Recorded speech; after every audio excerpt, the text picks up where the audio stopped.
ஐயோ அம்மா முடியலையே. அம்மா அம்மா என்ன கண்ணே என்னாச்சு? அம்மா வலி தாங்க முடியலம்மா. இதுக்கு இருக்க வலி அதிகமாயிட்டே போகுது. எனக்கு ரொம்ப பயமா இருக்கு பாத்துக்க. இது சாதாரண வலியோ இல்ல இந்த சூடுனால வந்த வலியோ மாதிரி தெரியல. பிரசவ வலி வந்துட்டே கிடக்கு. 10 நாளைக்கு முன்னாடி வலி வந்துருச்சோன்னு தோணுது. அப்பா அப்படியே மட்டும் சொல்லுங்க. இங்க பாரு ராணி, வலி வந்துச்சுன்னு வச்சுக்க. ஐயோ அம்மானு கத்தக்கூடாது. உன் குலதெய்வத்தை நல்லபடியா வேண்டிக்க. நம்ம குலதெய்வத்தை வேண்டிக்கா. குழந்தை நல்லபடியா பிறக்கணும்னு வேண்டிக்க சரியா? ஐயோ அம்மனை கத்துன்னு வச்சுக்க. அப்புறம் குழந்தை வவுத்துல விட்டு வெளியே வராதுன்னு சொல்லுவாங்க. அத்தை மாமா அப்படின்னு கூட கத்து. ஆனா அம்மா மட்டும் கத்தாத. இது நானே இருக்கு. வலி வந்துச்சுன்னா ஐயோ அம்மானு கத்தாம அத்தை மாமானா கத்த முடியும். ஏம்மா என்னம்மா இது? அடியே முட்டாள்தனமா பேசாத. அப்படிதான் சொல்லுவாங்க பாத்துக்க. வவுத்துல இருக்கிற புள்ள அம்மா அம்மானு கத்துனீங்கன்னா அதுக்கப்புறம் அம்மா விட்டுட்டு வரத்துக்கு மனசு இல்ல அப்படின்னு சொல்லி வவுத்துல இருக்குன்னு சொல்லுவாங்க. அதனாலதான் அம்மானு கத்தாத. அத்தை மாமா தாத்தா பாட்டி எப்படி வேணாலும் கத்திக்க. சரிம்மா கத்துறது அப்படி இருக்கட்டும். என்னால முடியல பாத்துக்குங்க. ஐயோ எனக்கு என்ன பண்றதுனே தெரியலையே. பயப்படாத ராணி, நாங்கெல்லாம் பக்கத்துல தானே கிடப்போம். இந்த பாரு ஆஸ்பத்திரிக்கு போனீங்கன்னா உடனே புள்ள பிறந்துடாது. எப்படி 7-8 மணி நேரம், ஒரு சில பேருக்கு 2 மணி நேரம் கழிச்சு 2 நாள் கழிச்சு கூட புள்ள பிறந்திருக்கு. அதனால நல்ல வலி வரட்டும், அப்புறமேட்டுக்கு ஆஸ்பத்திரிக்கு போவோம். ஏம்மா என்னம்மா நீ உடம்பு முடியலன்னு சொல்லிட்டு கிடக்கு. நல்ல வலி வந்ததுக்கு அப்புறம் ஆஸ்பத்திரிக்கு போலான்னு சொல்லிட்டு இருக்க. அதுக்குள்ள ஏதாவது எனக்கு ஏதாவது ஆகி போச்சுன்னா என்ன பண்றது? பாய் முடட்டி புரியாம பேசிக்கிட்டு. அந்த காலத்துலலாம் நாங்கெல்லாம் பிள்ளைகளை வீட்டுல தான் பெற்றுக்கிட்டோம். எந்த ஆஸ்பத்திரிக்கு போகணும்னு சொல்லி பாப்போம். அதெல்லாம் எங்களுக்கு தெரியும். நீ அமைதியா இரு. வலி வந்துச்சுன்னா பல்ல கடிச்சுக்கிட்டு இருக்குமா அமைதியா கண்ணை முடிக்கிட்டு குலதெய்வத்தை வேண்டிக்க. ஏம்மா நீ ஆஸ்பத்திரிக்கு அழைச்சிட்டு போவாட்டி போ. முதல்ல என் வீட்டுக்காருக்கு ஒரு போனை போடு. எனக்கு இருக்கிற வழியில போன் எடுத்து பேச முடியல பாத்துக்க. அவருக்கு போனை போட்டு விஷயத்த சொல்லு. விறுவிறுன்னு கிளம்பி வர சொல்லுமா. சரிட்டே நான் போய் உன் அத்தைக்காரி சுதாவை அனுப்பி வைக்கிறேன். அவ உன் கூட இருப்பா சரியா? அம்மா காரி பக்கத்துல இருக்கக்கூடாது. இந்த மாதிரி நேரத்துல சீக்கிரமா குழந்தை பிறக்காதுன்னு சொல்லுவாங்க. அதனால உன் அத்தைக்காரி நான் கூட்டிட்டு வந்து விடுறேன். அது வரைக்கும் கொஞ்சம் வலியை பொறுத்துக்க சரியா? அப்படியே நான் மாப்பிளைக்கு போன போட்டு பேசுதேன். முதல்ல அது செய்யுமா. எப்போ இந்த பரடி வலிக்குதுன்னு சொல்லி நீ பாட்டுக்கு சவனேன்னு உட்காந்து கிடக்காத. இங்கிட்ட அக்கிட்ட குறுக்கால மறுக்கால நடந்துகிட்டே கடை. எவ்வளவு வலி வலிச்சாலும் பரவாயில்ல நடந்துகிட்டே கடை சரியா? ஆஸ்பத்திரிக்கே போனாலும் அங்க நடக்குதான் செய்ய சொல்லுவாங்க. நடக்கிறதா? எப்போ நடக்கிறதுக்கு முடியாம தானே இப்படி உடம்பெல்லாம் நடுக்கிட்டு கிடக்கு. நீ என்ன நடக்கணும் ஓடணும் ஆகணும்னு சொல்றியம்மா. சொன்னதை செய்யட்டு. இந்த வர சீக்கிரமா புள்ள பிறக்கணும்னா நம்ம நல்லபடி நடந்தே தீரணும். நடக்குனே. ஆஸ்பத்திரிக்கு போனாலும் நடக்குதுன்னு சொல்லுவாங்க, படுக்க சொல்ல மாட்டாங்க. சீக்கிரமா நடந்த எவ்வளவு தூரம் நீ நடக்கிறியோ அவ்வளவு சீக்கிரமா குழந்தை பிறக்கணும்னு சொல்லுவாங்கல்ல. சரிம்மா சரி, நீ அவருக்கு போட்டு சொல்லு முதல்ல. இதான் போற இரு. முதல்ல உன் பிடிச்சிருக்கு தான் சொல்றேன் போதுமா? அவங்க புறப்பட்டு வரதுக்கு ஒரு பொழுது ஆயிடும். அதுக்குள்ள உனக்கு புள்ள பிறந்துருமா என்னமோ தெரியல. சரி இரு நான் போய் பேசிட்டு வரேன். நடந்துக்கிட்டே கடை. நடக்கணுமா இந்த நட போதுமா? இன்னும் கொஞ்சம் வேணுமா? இந்த நட போதுமா? எப்படியா முடியலையே. அப்படியா? என்னத்த சொல்றீங்க? ஆமாங்க மாப்ள. சாணி வலி வந்துட்டு வலிக்குது, உடம்பு ரொம்ப முடியலன்னு சொல்லிட்டு கலக்கா. என்னால எதுவும் பேச முடியல. இது பிரசவ வலியா அப்படின்னு சொல்லுதா. அதனால உடனே ஆஸ்பத்திரிக்கு அழைச்சிட்டு போலான்ட்டு இருக்கோம். நீங்க எல்லாம் உடனே புறப்பட்டு வாங்க. அவன் உங்களை பார்க்கணும்னு ஆசைப்படுதா. கத்தி நான் உடனே வந்து பஸ் கிடைக்குமான்னு தெரியல. அப்படியே கிளம்பி ஏறி வந்தாலும் சாயங்காலம் பொழுதுக்கு ஆயிடுமே. ஐயோ மாப்பிள்ள நடு ராத்திரி ஆனாலும் பரவாயில்ல. உங்க பொண்டாட்டிய பிள்ளைய உங்களுக்கு பார்க்கணும்ல. சட்டுன்னு வாங்க. அவ வேற ரொம்ப பயப்படுறா. உங்களை பார்த்தே நம்ம நீங்க பக்கத்துல இருந்தே அவ தைரியமா கிடப்பா போல. நீங்க கிளம்பி வாங்க. அவங்க அப்பா அம்மா நாங்க எல்லாம் கிடக்கும். ஆனா அவ உங்களையும் பார்க்கணும்னு சொல்லுதா. எல்லா பொண்டாட்டிங்களுக்கும் இந்த மாதிரி நேரத்துல புருஷங்க பக்கத்துல இருந்தாச்சு கொஞ்சம் தைரியமா கிடப்பாங்க. அதனால நீங்க உடனே பஸ் பிடிச்சி ஏறி வாங்க. எப்படியாச்சும் ஏறி வந்துருக்கீங்க. சரிங்க தே. அப்ப நான் உடனே லீவ் சொல்லிட்டு வரேன். நீங்க கொஞ்சம் பக்கத்துல இருந்து பாத்துக்கிட்டு சரிங்களா? அவளை பயப்பட வேண்டாம்னு சொல்லுங்க. நான் வந்துருவேன்னு சொல்லுங்க. அடே என்னடா என்னாச்சு? யார் போன்ல? சரிங்க மாப்ள, நீ கொஞ்சம் சீக்கிரமா வந்துருங்க மாப்ள. சரிங்க தே. போன வைக்கிறேன் சரிங்களா? அம்மா ஊர்ல இருந்து அத்தை தான் போன் பண்ணிருக்காங்க. ராணிக்கு பிரசவ வலி வந்துட்டா. சீக்கிரமா ஆஸ்பத்திரியில சேர்க்க போறேன். நீங்க உடனே கிளம்பி வாங்கன்னு சொல்றாங்க. என்னது பிரசவ வலி வந்துருச்சா? 10 நாளைக்கு முன்னாடியே பிரசவ வலிச்சுனா அப்ப கண்டிப்பா பையனா தான் பிறக்கும். கொடுத்திருக்க நாளுக்கு முன்னாடியே குழந்தை பிறந்தா கண்டிப்பா பையன் தான் பிறக்கும்னு சொல்லுவாங்க. நாள் தவறி பிறந்தா பொண்ணு பிறக்கும்னு சொல்லுவாங்க. இவளுக்கு முன்னாடியே வலி வந்துருக்கிறத பார்த்தா அப்ப கண்டிப்பா நம்மளுக்கு பேரப்பிள்ளை தான் பிறக்க போறான். எம்மா எதுவும் பேசாதம்மா. நானே பயத்துல கிடக்கே. அவங்க ஒருத்தி அழுதுட்டு கிடக்கா. வர்ற நல்லபடியா குழந்தை பிறந்தா போதும்னு யோசிக்காம பேரப்பிள்ளை தான் பிறக்கும் பேத்தி தான் பிறக்கும் பேசிட்டு கிடக்க. ஏன்டா பேச மாட்டேன்? இந்த வீட்டுக்கு ஒரு வாரிசு வரணும்னு நான் நினைக்கிறேன் பாரு. அட ஏன் வாயை அடைக்கணும்னு பாக்குறேன். பாரு இந்த காலத்தை நகை எம்பிட்டு விலை வைக்குது. ஒரு பவுனு 63,000 ரூபாய் விக்குது. அந்த ஒரு பவுன் நகை வாங்கி ஒரு பொண்ணுக்கு சேர்க்கறதுக்கே உன்னால முன்னுக்கு வர முடியாது. இதுல ரெண்டாவது பிறக்கிறது பொம்பளை பிள்ளைய பிறந்துருச்சுன்னா அவளைதியா நீ 3 நாம போட்டுக்கிட்டு மூலையில போய் உட்கார வேண்டிக்கலாம். எம்மா வாய கொழுவுமா, என்ன பேச்சு பேசிட்டு இருக்க? இன்னும் பிள்ளையே பிறக்கல, அதுக்குள்ளார 3 நம்ம போட்டுக்குவேன் அப்படி இப்படின்னு பேசிட்டு கிடக்கீங்க. இங்க பாருமா, பிறக்கிறது எங்க பிள்ளை, எந்த பிள்ளையா இருந்தாலும் கடவுள் கொடுத்த பிள்ளைன்னு நல்லபடியா ஏத்துக்கிட்டு குழந்தைக்கு எந்த ஒரு குறையும் இல்லாம கை கால் முகம் எல்லாம் நல்லா இருக்கான்னு பார்த்து சந்தோஷப்படணும். அதை விட்டுவிட்டு எந்த நோய் நொடி இல்லாம குழந்தை பிறப்பியான்னு வேண்டிப்பியா? அதை விட்டுவிட்டு குழந்தை ஆம்பளை பிள்ளைதான் பிறக்கணும்னு அடம்பிடிச்சிட்டு கிடைக்க. எந்த பிள்ளை பிறக்கணும்னு ஆண்டவை எப்பயோ முடிவு பண்ணி வச்சுட்டான். நீ இப்ப ஆம்பளை பிள்ளைன்னு சொன்னாலும் அது ஒன்னுத்தையும் மாத்த முடியாது. பொம்பளை பிள்ளை இருந்தா பொம்பளை பிள்ளையும் பிறக்கும், ஆம்பளை பிள்ளை இருந்தா ஆம்பளை பிள்ளை தான் பிறக்கும். ஆண்டவன் எழுதி வச்ச தீர்ப்பை நீ அடம்பிடிச்சாலும் மாத்த முடியாது. ஆனா பாவி எப்படி பேசாம பாரு, நீ வாய மூடிட்டு இருடா. பொம்பளை பிள்ளை பிறந்தா அதுக்கு நகை போட்டு கட்டி கொடுக்கறதுக்குலாம் காசுக்கு எங்க போறது? காசு பணத்தை பற்றி மட்டும் யோசிக்காதுமா. ஆம்பளை பிள்ளை பிறந்தா என்னமோ செலவே இல்லாத மாதிரி பேசுற. உண்மையை சொல்ல போனா ஆம்பளை பிள்ளை பிறந்துச்சுன்னா இந்த 3 லட்ச ரூபாய் பைக் வாங்கி கொடு, 1.5 லட்ச ரூபாய் போன் வாங்கி கொடுன்னு அடம்பிடிச்சே சாதிச்சிருவீங்க.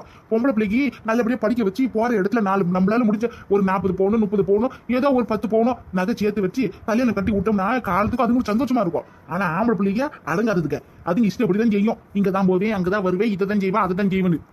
ஒண்ணு தெரிஞ்சுக்குமா, நீ மட்டும் இல்ல உலகத்துல முக்காவாசி பேர் இப்படித்தான் சொல்லிட்டு இருக்கீங்க.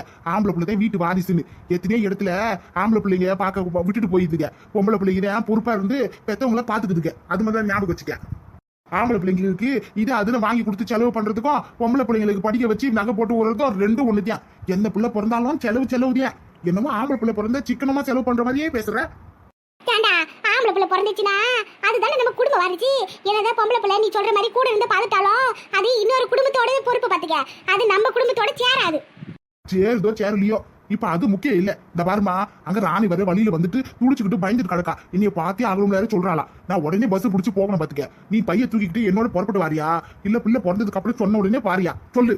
அதை விட்டுவிட்டு இப்படி நையன வாக்குவாதம் பண்ணிட்டு கிடக்காது. எனக்கு அதுக்கெல்லாம் நேரம் கிடையாது. இப்ப நீ என் கூட வாரியா இல்ல பிள்ளை பிறந்ததுக்கு அப்புறம் வாரியா சொல்லு. ஏண்டா என் பேர பிள்ளை பிறக்க போறான், ஏன் இங்கே பேசாம இங்கே உட்காருன்னு சொல்லுதே. தபரே நானும் வருவேன், நானும் உன்னோட வருவேன். அப்ப போய் ஒரு செட்டு துணியை எடுத்துக்கிட்டு பைய எடுத்துக்கிட்டு வாங்க, போற வழியில பணம் எடுத்துக்கிட்டு அப்படியே புறப்பட்டு போவோம். ஏன்டா இந்த அண்ணாங்க ஆம்பளை பிள்ளைன்னு அழியிறாங்களும் தெரியல. ஆம்பளை பிள்ளைய பெத்து வச்சுட்டு எத்தனை பேரு பெத்தவங்களை ரோட்ல அழிய வச்சிருக்கீங்க. அதெல்லாம் கண்குடியில பார்த்தோம், இவங்களுக்கு திருந்த மாட்டாங்க. நல்ல வேலை ராணி இங்க இருக்கும்போது வழி வராம அவங்க வீட்டுல இருக்கும்போது வழி வந்திருக்கு. அவங்க அப்பா அம்மா கூட இருந்து நல்லபடியா பாத்துக்கிடுவாங்க. எங்க அம்மாவா நீ ஆஸ்பத்திரி போய் புள்ள பெத்துக்கிட்டு வந்து சேருன்னு சொன்னாலும் சொல்லியிருப்பாங்க. ஏமா நாம ஒன்னா பம்சனுக்கு போல பட்டு படவையா எடுத்து பைக்குள்ள வைக்கிறதுக்கு ஏதோ கையில கிடைக்கிற துணியா பையில எடுத்து போட்டுக்கிட்டு வாமா சீக்கிரம் பஸ்ல வேற பிடிக்கணும். இந்த வெயில்ல பஸ் வேற மாறி மாறி போனோம். எப்படி ஊர் போய் சேர போறோம்னு தெரியல. அதுக்குள்ள ராணிக்கு குழந்தைய பிறந்துடும் போல இருக்கே. கடவுளே, தாயும் செயலும் நலமா இருக்கணும். குழந்தைக்கும் ராணிக்கும் எதுவும் ஆகக்கூடாது. நல்லபடியா குழந்தை பிறக்கணும் சாமி. இந்த மனுஷன் எங்க போனாருன்னு தெரியல. நம்மள வீட்டுல கொண்டாந்து விட்டுவிட்டு விறுவிறுன்னு எங்க வரசா கிளம்பி போனாரு. ஆனா எங்க போனாருன்னு தெரியல. சோறு குழம்பு ஆக்கி வச்சு கிடக்கு. சரி எல்லாரும் சேர்ந்தாப்புல உட்காந்து சாப்பிடலாம் பார்த்தா இன்னும் ஆள காணல. ஏடி சரசா, உங்க அப்பா எங்க போறான்னு உங்ககிட்ட சொல்லிட்டு போனாராக்கா? இல்லம்மா, என்கிட்ட எதுவும் சொல்லலையே. நானும் உங்களாட்ட வீட்டுல ஒன்றே தானே உட்காந்து கிடக்கேன். அவர் எங்க போனாருன்னு எதுவும் தெரியல. இங்கதான் எங்கேயாச்சும் பக்கத்துல போயிருப்பாரு, வருவாரு.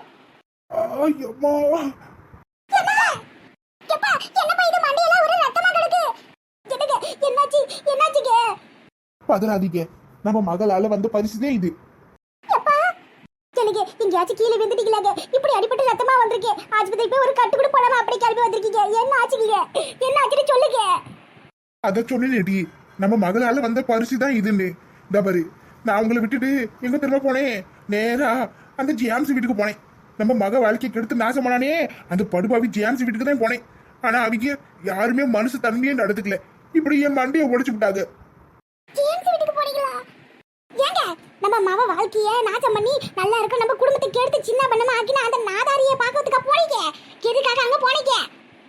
ஏன்டா என் மவ வாழ்க்கையை கெடுத்தேன்னு சொல்லி 2ல ஒரு வார்த்தை கேட்கலான்னு போனேன். ஆனா அவங்க நான் பேசுறத கொஞ்சம் கூட காது கொடுத்து கேட்கல. அவங்க அம்மாக்காரி இருக்காரே, அவ பொம்பளை இல்ல, ராட்சசி. பொம்பளை பொறுக்கி மாதிரி பேசுறா. அப்பா அம்மா ஒழுங்கா இருந்தா புள்ளையும் ஒழுங்கா இருந்திருக்கும். இப்பதான் புரியுது இப்புள்ள ஏன் இப்படி கிடக்கான்னு. அதுக்கு முழுக்க முழுக்க காரணமே அவங்க அப்பா மாத்திய நல்ல மோகினி பேயை ஏவி விட்டு அவங்களுக்கு ஏத்த மாதிரி மாத்தி வச்சிருக்கான். அந்த ஜேம்ஸ் அவனும் மண்டைய ஆடிட்டு கிடக்கான். சே, அவெல்லாம் ஒரு மனுஷனா? அவங்க அப்பா காரணம் அந்த குடும்பக்கிறவங்க எல்லாரும் சேர்ந்து எனக்கு கழுத்தை பிடிச்சி வெளியே தள்ளி என் மண்டையை உடைச்சு இப்படி ரத்தம் வர மாதிரி பண்ணி விட்டுட்டாங்க. அவங்களும் சும்மாவா விட்டீங்க? கண்டதுலமா அங்கேயே கல் எடுத்து அடிக்க வேண்டியதானே. நான் போய் 2ல ஒண்ணு கேட்காம விட மாட்டேன். வேணாண்டி வேணாம், நான் வர ஆதத்துக்கு எல்லாத்தையும் கேட்டுட்டேன். ஆனா இதுக்கு மேலேயும் அவங்க திருந்துற மாதிரி தெரியல. பாத்துக்க, இன்னொரு பொண்ணை கல்யாணம் பண்றதுக்கு அவங்க முடிவு பண்ணிட்டு இருக்காங்க. பாத்தியாட்டி, பாத்தியா, உன்னைய புடிச்சு போய் கல்யாணம் பண்ணதா நீ நினைச்சிட்டு இருக்க. அவன் உன்னைய நடிச்சு போய் தான் நீ கல்யாணம் பண்ணியிருக்கான். உன்னை ஏமாத்தி நடிச்சு ஒரு டைம் பாஸுக்கு உன்னைய கல்யாணம் பண்ணி இப்படி நம்ம குடும்பத்தையே கெடுத்து சின்ன பின்னமாக்கிட்டான். அப்படியேப்பட்ட கேடு கட்டவனோட இத்தனை நாளா வாழ்ந்துருக்கேன். அவன் பாரு இப்ப நீ வேணாம் உன்னைய வேணான்ட்டு இன்னொரு பொண்ணு கேட்கறதுக்காண்டி போயிருக்காங்க. அவனுடைய சுயரூபம் தெரியாம இப்படி அநியாயமா அவன் வீசுற வலையில போய் சிக்கிக்கிட்டு இப்படி பாரு கடைசியில எல்லாம் நாசமா போச்சு. என்ன பண்றது, நம்ம பொண்ணு மட்டும் இல்லடி, இந்த ஊர் உலகத்துல முக்காவாசி பொண்ணுங்க இப்படிதான் ஏமாந்து போறாங்க. ஆம்பளை பிள்ளைங்க அழகா இருந்தா போதும், உடனே அவன் மேல காதல் வந்துருக்கும். அவன் சிரிச்சு பேசினா நடிச்சா போதும், உடனே அவன் நல்லவன் நம்பி ஏமாந்து போயிடுறாங்க. அவன் கெட்டவனா இருந்தாலும் என்னை காதலிச்சவன் கண்டிப்பா மாறிடுவான், நான் அவன் மனசை மாத்திடுவேன் அப்படின்னு சொல்லி காதலிச்சுட்டு ஓடி போய் கல்யாணம் கட்டிக்க வேண்டியது. கல்யாணத்துக்கு அப்புறம் தானே தெரியுது அவங்க லட்சணம் என்னன்னு. ஒவ்வொன்னா வெளிச்சத்துக்கு வருது. ₹1 வேலைக்கு போய் சம்பாதிக்க துப்பு இல்லைன்னு வரும்போதுக்கியா ஒவ்வொரு பிரச்சனையா வீட்டுக்குள்ள வரும். அப்போ அவங்க 2 பேருக்குள்ள மோதல் வரும். இத்தனை நாளா அவங்க காதல்னு சொன்னாங்கல்ல, அந்த காதல் மோதலா மாதிரி ஆளுக்கு ஒரு பக்கம் கிளம்பி போயிடுவாங்க. இதுல பெத்தவங்க நாம தான் மான மரியாதை எல்லாத்தையும் இழந்து இப்படி தலைகுனிஞ்சு நிக்க வேண்டியதா கிடக்கு. அவ வளர்ப்பு சரியில்லை, அதான் அவன் மக வேற ஒரு பையனை ஈத்துக்கிட்டு ஓடிட்டான்னு எல்லாரும் ஈஸியா வாயில பேசிடுறாங்க. வந்தவன் வளர்ப்பு சரியில்லைன்னு யாரும் சொல்ல மாட்டாங்க, ஓடனவன் வளர்ப்பு தான் சரியில்லைன்னு நம்மளை தாண்டி தப்பா பேசுவாங்க. இம்பட்டு நாளா பாசம் கொட்டி அவளுக்கு வேணுன்றதெல்லாம் பார்த்து செஞ்சு எல்லாத்தையும் வளர்த்து விட்டோம். நாம கடைசியில ஒத்த வார்த்தையில வளர்ப்பு சரியில்லைன்னு சொல்லும் போது வாழ்க்கையே சுக்கு நூறா நொறுங்கி போன மாதிரி கடுக்கு பாரு. அந்த வேதனை பெத்தவங்களை தவிர மத்தவங்களுக்கு தெரியாது. நான் தப்பு பண்ணிட்டேன், இனி மன்னிச்சிடுங்க.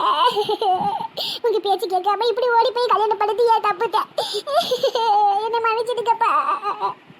நீ ஏமா மன்னிப்பு கேட்குற, உன் விதி என்ன பண்றது. இந்த பாரு இப்பயும் உன்னை கெட்டு போல. அந்த ஜேம்ஸ் இன்னொரு பொண்ணை கல்யாணம் பண்றதுக்கு தயாராயிட்டான். உண்மையில அவன் உன்னை காதலிச்சிருந்தா உன்னை தேடி கண்டிப்பா வந்திருப்பான். அவங்க வீட்டுல பாக்குற கல்யாணத்தை வேண்டான்னு சொல்லியிருப்பான். ஆனா அவங்க அப்பா அம்மா சொல்றதுக்கெல்லாம் தலையை ஆட்டிட்டு கிடக்கான், பூம்பு மாடாட்டம். இதுல இருந்து ஒண்ணு புரிஞ்சுக்க, அவன் உன் மேல சுத்தமா பாசம் ஆக்கிற எதுவுமே கிடையாது. அவங்க அப்பா அம்மா பாக்குற பொண்ணத்தை அவன் கல்யாணம் கட்ட போறான். இனி மட்டும் அவனை பத்தி நீயே நினைச்சிட்டு கிடந்தினா அதுதான் நீ உன் வாழ்க்கையிலே பண்ற பெரிய முட்டாளத்தனம். நடந்ததெல்லாம் கெட்ட கனவா நினைச்சு மறந்துடு. இனிமேட்டு அப்பா அம்மாவை பதின்னு கடை. நாங்க எங்களால முடிஞ்சது ஏதோ ஒரு நல்லதை உனக்கு பார்த்து பண்றோம்.